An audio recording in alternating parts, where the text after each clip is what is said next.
this video, we are going to go over the different indicators and cables that we provide here. This is the 7510, one of our indicators. It does also come in stainless steel, and the 7515. These are our most common indicators that come with most of our scales. These two indicators come with a 4-5 prong connection. Okay, and we do have the 5 prong in stainless steel and PVC.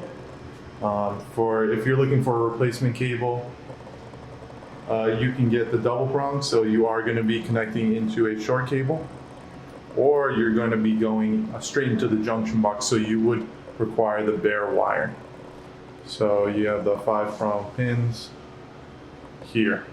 Okay.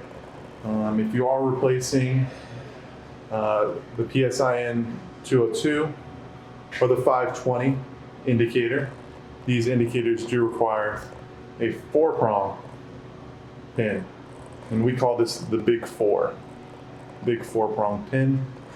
And again, if you are connecting to a short cable, you will need 2 prongs on both ends rather than a bare wire on one end to connect straight in your junction box. Again, the 4-pin cable.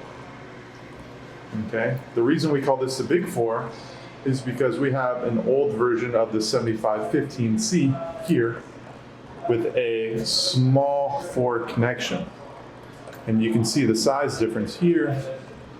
You have a big 4 and then a small 4.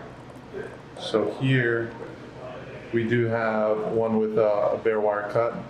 It does have 5 cables. You will be using only 4. You won't be using your yellow, but that would be a replacement cable for that indicator if you have the small 4. Like I said, all these cables do come in stainless steel braided with PVC covering, as well as just standard PVC. So as here you can see our 5 prong and our 4 prong PVC cables. Thank you very much.